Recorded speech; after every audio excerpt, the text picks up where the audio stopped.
पूरा देश आज कोरोना की मार झेल रहा है। हर कोई इसकी चपेट में है और इसका सीधा असर लोगों की जेब पर भी दिखने को मिल रहा है।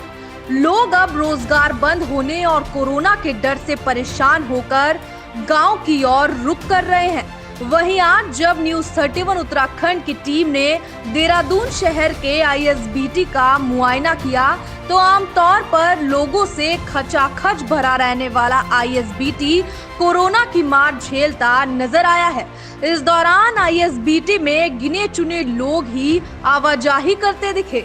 इसके अलावा मौके पर मौजूद दुकानदार भी लोगों की आवाजाही बंद होने के चलते काम नहीं होने से नुकसान होने की बात कहते नजर आए हैं। साथ ही लोगों की आवाजाही बंद होने से परेशान बसों के संचालकों का कहना था कि बीते 3 दिन से हालात जस के तस बने हुए हैं, जिसके चलते अब उन्हें यात्रियों के लिए पूरे दिन इंतजार करना पड़ रहा है। कोरोना की दूसरी लहर का कहर उत्तराखंड में लगातार जारी है। इस वक्त हम मौजूद हैं देहरादून के आईएसबीटी पर, जहां पर आम दिनों में ये आईएसबीटी खचाखच बसों से भरी रहती थी, यात्रीगण यहां पर भरे रहते थे। लेकिन आज कोरोना के कहर के बाद दूर तो देखिए यहाँ पर बसें बहुत ही सीमित मात्रा में हैं। यहाँ पर यात्रीगण भी इक्का दुक्का ही आपको यहाँ पर दिखाई देंगे, क्योंकि कोरोना का कहर उन्हें सता रहा है, कोरोना का कहर उन्हें डरा रहा है कि क्या पता कब कहाँ से कोरोना हो लग जाए। वहीं दिल्ली सरकार ने 6 दिन का दिल्ली में लॉकडाउन लगाया है, जिसकी वजह से दिल्ली बस स्टैंड में बसों की कमी आ चुकी है। यात्री नहीं मिल रहे हैं बस वालों को। अभी हमें एक सज्जन मिले थे जो कि एक बस में यात्रा करने जा रहे थे, लेकिन वो कह रहे हैं कि मैं काफ़ी समय से यहाँ पर खड़ा हूँ लेकिन बस चल नहीं रही है। उसके बाद हमने कंडक्टर से बात करी तो कंडक्टर का कहना है कि बस में यात्री नहीं है तो बस चलाएँ कैसे। इस समय हम मौजूद हैं देहरादून के आईएसबीटी पर। आम दिनों में ये आईएसबीटी खचाखच बसों से भरी रहती थी, लेकिन आज यहाँ पर बसों की संख्या काफ़ी कम है। हमारे साथ एक कंडक्टर मौजूद है, उनसे बातचीत करते हैं। सर, आम दिनों में आईएसबीटी बिल्कुल भरी रहती थी बसें, तो क्या कुछ कारण है कि जो आईएसबीटी के जस्ट खाली दिख रही है? कारण तो सबको बताया भैया, कोरोना वायरस की तरफ से कोविड-19 का जो वायरस है बहुत ही प्रभावी वायरस है। इसी वजह से यहाँ पर सवारियों को आप देख सकते हैं, ये गाड़ियाँ भरी रहती है, आवाज़ लगाने की ज़रूरत नहीं पड़ती थी। लेकिन आज के टाइम में ये स्थिति है कि इनमें 10 सवारी भी करनी बड़ी मुश्किल हो जाती है। साथ में कहना है कि यात्रियों का जो आवागमन है वो कम हो चुका है इस समय, बहुत ज़्यादा कम है। तो इससे ये हमारा बस स्टैंड वहाँ स्टार्टिंग से वहाँ तक भरा रहता था, और अब आप गाड़ियों की संख्या देख सकते हो क्या है यहाँ पर, बहुत ही कम है, लिमिटेड गाड़ी है। जैसा कि इन्होंने बताया कि आम दिनों में ये जो बस स्टैंड है बिल्कुल भरा रहता था, लेकिन कोरोना की महामारी के चलते इस समय सवारियों का आवागमन कम है। 10 सवारियों को भरने में भी इन्हें काफ़ी समय यहाँ पर लगता है, और जिसकी वजह से यातायात बिल्कुल कम हो चुका है। हमारे साथ कुछ यात्री भी मौजूद है, इनसे ही बातचीत करते हैं। कहाँ जा रहे हैं? यहाँ मेरठ जा रहे हैं। तो क्या कुछ असुविधा हो रही है आपका आईएसबीटी में देख के आज? नहीं, आम दिनों में आईएसबीटी बिल्कुल खचाखच बसों से भरी रहती है, यात्री के न्याय पूरे भरे रहते थे। भरी तो रहती है भैया। देखो अब लॉकडाउन जब स्टार्टिंग से दोबारा होने लगा है, यहाँ पे भी कोविड के केसेस दोबारा बनने लगे हैं, तो गवर्नमेंट भी कुछ ना कुछ कर ही रही है। उन्होंने यहाँ पे रेस्ट्रिक्शंस लगा रखी हैं, लॉकडाउन भी लगेगा यहाँ पे, कभी ना कभी तो लगेगा, जल्दी लगेगा। खैर, तो थोड़ा ये भी ज़रूरी है। यहाँ पे जो मतलब कि पहले बढ़ा रहता था, यहाँ पे भी ये भी अब थोड़ी थोड़ी कम रहेंगी, केसेस थोड़े कम रहेंगे। ये थोड़े थोड़े स्टेप्स ही ना ये ठीक करेंगे। तो क्या कारण मानते हैं आप जो एकदम से जो कोरोना का कहर दोबारा से बढ़ा है, तो क्या कुछ कारण मानते हैं इसे आप? सर भैया देखो, गलती ना दोनों की तरफ से होगी। शायद मैं थोड़ा ब्लेम जो है ना सारे लोग हैं उनको भी देना चाहूँगा, थोड़ा गवर्नमेंट को भी देना चाहूँगा, क्योंकि उन्होंने भी एकदम से पूरा छूट दे दी है ना।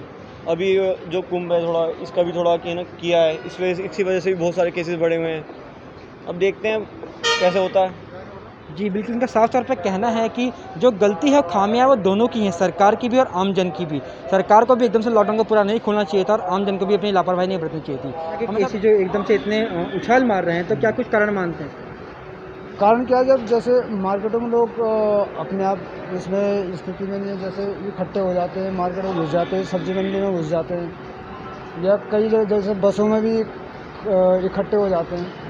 तो वायरस है, अब ये ऐसा वायरस है, ऐसी बीमारी की से कहना मुश्किल है।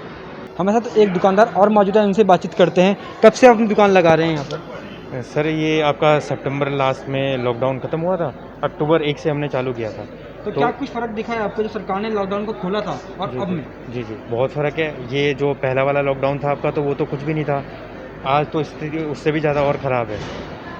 पहले तो जनवरी तक फरवरी तक काम थोड़ा रूटीन में आने लगा था, कि चलो कुछ नहीं, किराया तो निकल रहा है, अपना खर्चा चल रहा है। लेकिन फ़िलहाल अभी 10-15 दिन से वही हालात हैं कि ना किराया निकल पा रहा है, ना अपना खर्चा निकल रहा है। कितना प्रतिशत काम घट चुका है इस समय आपका, क्योंकि यात्रीगण भी बिल्कुल कम, बहुत ही कम मात्रा मतलब में ये मान लीजिए आप बिल्कुल 0%, 0% आपका काम होता कुछ भी नहीं है। सुबह से ये लगा लो आपकी 200 रुपये लेके बैठा हुआ हूँ।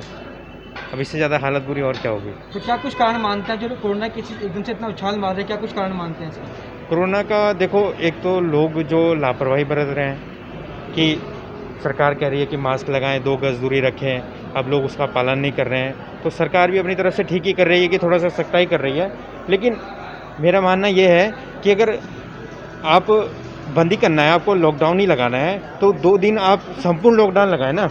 दुकानें बंद करने से कोरोना कम नहीं होगा, दुकानों को बंद होने से कोरोना हो ही नहीं सकता।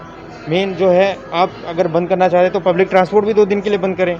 2 दिन के लिए आप पूरा सैनिटाइज़र का जो आपका काम है उसको पूरा करें, तो कोरोना में कुछ फ़र्क पड़ेगा। अच्छा, जैसा कि आपने भी बताया कि आपका जो काम है बिल्कुल 0% हो चुका, तो सरकार को क्या कुछ संदेश देना चाहेंगे अपनी आप काम के लिए? सरकार को क्या संदेश दें, सरकार अब किस किस को तो देखे। अब सरकार ने जो है पिछले लॉकडाउन में लोगों को बहुत कुछ खिला दिया, लेकिन इतना कुछ खिलाने के बाद भी लोगों ने यही कहा कि सरकार ने हमारे लिए कुछ नहीं किया। तो इस बार सरकार ने भी हाथ खड़े कर दिए हैं कि हम लॉकडाउन नहीं लगाएंगे, आप लोग अपनी समझदारी से जो कुछ करना है करें, सख्ताई हम ज़रूर करेंगे। जो उन्होंने कर दिया है, रात 9 बजे से सुबह 5 बजे तक कर्फ्यू लगा दिया है। खबरों से जुड़ने के लिए हमारे चैनल को सब्सक्राइब करें और बेल आइकन दबाना ना भूलें।